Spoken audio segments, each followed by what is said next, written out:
Okay, cool. So then we can kind of go on from there, and I just kind of cut it in the middle there. But yeah, if you had Perfect. any cool stories to share, you said there was kind of something weird that happened down in Louisiana. And kind of just chat for a bit. Yeah. So we're doing our night investigation. Mm-hmm. We're in the Jean Lafitte National Park. It's this huge swampland, and to get through it, they just kind of have these. It's like basically like a 2.5 3 foot wide kind of wooden like plank like path that goes through it, and it's elevated above the water, and you have literally Oh like man. swamp on both sides of you, so you know there's very little room for error on this thing, and we're out there in the dark. Wasn't he live um streaming? Alex was live streaming this, right? he Yes. did a Yeah. live stream when we were there during the Yep. day. And it was funny too because he kept like talking about it because he like tagged me in it, but I never showed up in it because like I was never like near him when he was doing it. Oh, funny. um but Yeah, so we went out there during the day as we kind of like to do when we go to these places, just to kind of get a feel for it. That way we're not like trying to discover it, for the first time in the dark. That's smart. Um, so we're doing our night investigation. We split up into two teams.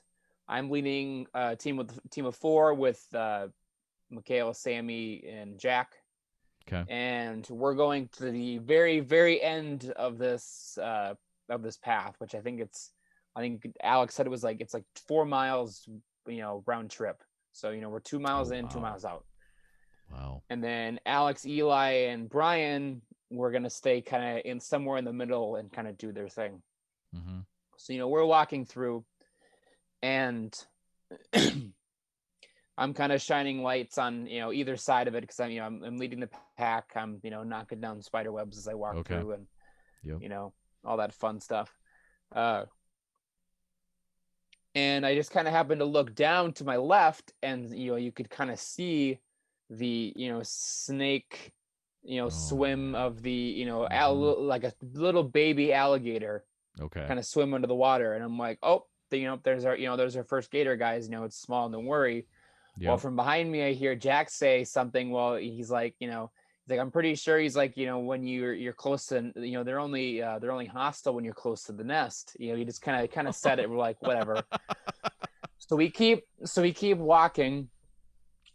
We keep walking, and all of a sudden we turn and we look, and there's two sets of eye shine, which Oh man. alligators. When you shine a light in their eyes at night, they have a very distinguished, Okay. you know shine back in their eyes, Sure. and you could see them at the basically at the the short the water line, just kind of staring at us. We're like, okay. And they were a little farther away from us, so it wasn't anything to be concerned about. So we kept going. We get to the end of where this path is, and we kind of do our thing there for a little bit. We kind of look over, and there was another set of eye shine that was farther away, so we're like, okay, whatever. So we're doing our thing. I think we're out there for it's probably 2 a.m. at this point. Oh Maybe man. 1:30, 2 a.m. We start heading back.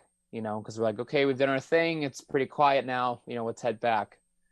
So we walk past the part where we knew that they were at, and I turn Mm-hmm. over, and there's a third set of eyes, and they're closer. Uh-oh. So we're like, okay. So we're kind of watching it. Sammy comes up behind me to kind of film it, and to kind of get to get this eye Right. shine. Well, I don't know if it was just that we were standing there for too long and shining their lights, but all of a sudden they just went nuts and Whoa. just started thrashing and splashing and just like going crazy. And then we could only see one set of eyes. Oh no. So Yeah. somewhere in that, two went down and we didn't know where they went. Uh-oh. So that's just like that was it for everybody. I'm standing there trying to figure out where the one is, and Mm-hmm. everyone's just like running every which way to get to some form of high ground, and anything. Oh man. Um, so that was a pretty tense moment Whew. uh, for the crew to kind of go through that. I mean, it was cool to kind of see that, the alligator eye shine, but Yeah. to have it kind of go, from 0 to 60 real quick, it was pretty interesting Not not a fun and time. pretty tense. Yeah, Wow. Was gators, man. the Mogollon area, Mogollon Rim area, um, there had is it like the Pacific Northwest, or I don't know, have you been out to the Pacific Northwest yet, or like I've never been to the PNG. okay. Um, I think Eli has, and I think I vaguely remember him comparing it. Hmm. Um, I mean, we were at like 8,000 feet. Oh Um, wow. so it got a little difficult to like we were like walking up like slight inclines and we're like, Jesus, this is we're out of Yeah. breath already. Like, we were kind of dealing with that. Um, yeah, it was Mohican Rim was interesting. They have like the largest like elk herd in the country down there. Really? And of course Hmm. we find ourselves in the middle of it. And uh so that was fun. Kind of like, okay, there's we're surrounded by elk. What do we do? And Oh, just you were kind like of in ran the middle off. of the So, herd, like all the elk were oh around yeah, we you? literally Oh, like no I literally way. mean we were in the middle of it. Yeah, yeah. Oh, dude. Um, That's awesome. we did see a wolf run in front of our car, and that was like Wow. literally like from one end of the road, like one side of the road, like literally like, it was like one leap, and it was just like on the other side of the road and gone. Like it was just like a Dude. flash. Um, Oh, wow. yeah, the Monkey Island Room was a lot. That was really cool. I think it's another place we kind of said that we would kind of go back to and do something more, um, either just kind of personally or with the show. Um, but yeah, it was. I mean, it's such an interesting environment because Mhm. it's there's all the pine trees and stuff like that, and the ground is slightly rocky, but with all the pine needles falling, it's impossible to make footprints.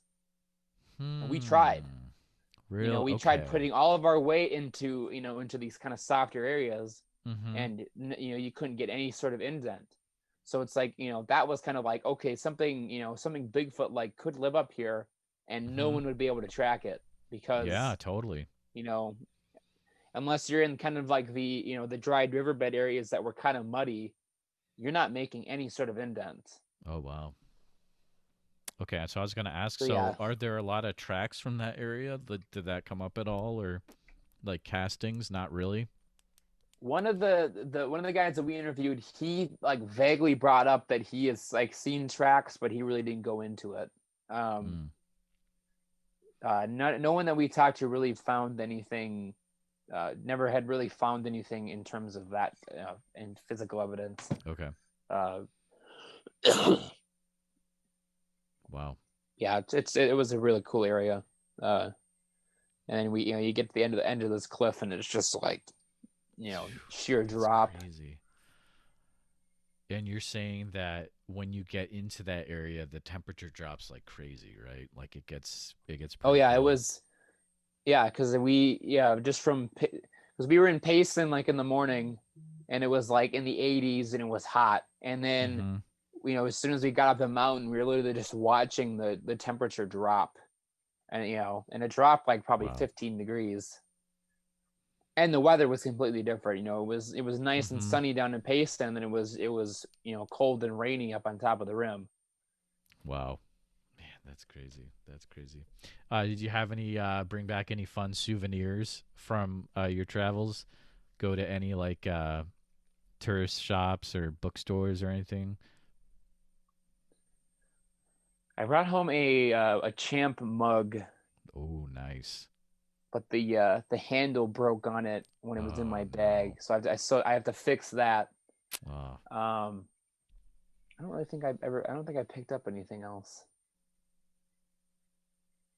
Yeah, I didn't. gotcha. Nothing I really bought or found that I took with me. I should Mhm. have. Yeah. Are you a big reader, Nash? um More so lately, I have been. I Mhm. definitely tried to. Yeah. What are you reading any like cryptozoology books right now or Doing Right anything now, for no. research? Okay. I just finished reading Josh Gates's book for like the fifth time. I don't know Oh, why. I geez, just I have keep to read like that for the going back to first that. time, dude. It's so good. It's so Is it really? good. I think that's why I keep reading it. It's just because it's like it's such an easy read, and it's like it's complete. It's it's the whole thing is like majority of the thing is like a behind the scenes of Destination Truth, mixed in with some of his own like personal stories of like getting to Hmm. that getting to Destination Truth, and like he talks about how he was climbing Kilimanjaro when he got the email to like come in and audition for it, and like literally showed up like right off the Oh plane from no, I love that Tanzania, story. like Yeah, yeah, in yeah, his safari clothes, like, and the guy's like, no, don't change, like come yeah. like that. And that was like how he got the show, was because he's like, sorry about my appearance, I just got off a plane from Tanzania. Yep. And Perfect. but yeah, it's like all this, and I think that's why I keep reading, because it's like, I it gets me excited to do it myself, because it's like I'm at the point now where I've done enough of these where it's like, yeah, that's really what it's like. Like Yep. it's hell making a show like this. Oh yeah. And uh yeah, I don't know. That's just kind of been one, and I think I just brought it to my sister, so she's got it now. So I haven't picked up any. I've got so many like books that I've kind of either been given or picked up Right. like over the years that I've always meant to sit down and read, and I haven't. Um, yeah, I need to. But I'm in between moving, so a lot of my stuff's like in Oh, you storage. are? So Okay. The same yeah, area, or are you moving to a different state, or? yeah, be the same. Pretty much Cool. the same city. Cool, cool. Did I ever tell you my Josh Gates story? You did not.